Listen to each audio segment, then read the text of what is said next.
গৰুচুৰ পংকজ দাস কোন? পংকজ দাসৰ নেতৃত্বত গৰুৰ ৰমৰমীয়া বেহা। পংকজৰ পকেটত একাংশ আৰক্ষী বিষয়া। নীৰৱ সকলো, পকেট গৰম বহুতৰে। গো মাফিয়াৰ ৰূপত এইজন মংগলদৈৰ পংকজ দাস। মংগলদৈৰ পৰা গৰু সৰবৰাহ কৰা মাফিয়াৰ ভিতৰত নাম সংযোজন হৈছে পংকজ দাসৰ। আপুনি মই পূজা কৰা গোমাতাক পংকজ দাসৰ নেতৃত্বত সৰবৰাহ কৰা হয় বাংলাদেশলৈ। পুৱতে নিশা খানাপাৰাত দেউৰী পিপলছ জাষ্টিছ ফ্ৰমৰ একাংশ সদস্যই গৰু ভৰ্তি বাহনখন জব্দ কৰি গতাই দিয়ে মহানগৰ আৰক্ষীক।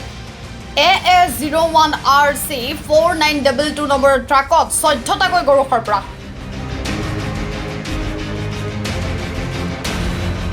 গৰুচুৰ পংকজ দাসে নামানে পশুধন বিভাগৰ কোনো নীতি নিৰ্দেশনা। প্ৰতিদিনে মংগলদৈৰ পৰা পংকজহঁতৰ দৰে গৰু মাফিয়াই সৰবৰাহ কৰে শ গোধন। আৰক্ষীক মেনেজ কৰে গো মাফিয়া পংকজে।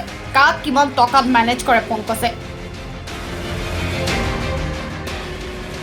অনুসন্ধান অব্যাহত ৰাখিব team MMD ফ'কাছে। MMD focus update Guwahati.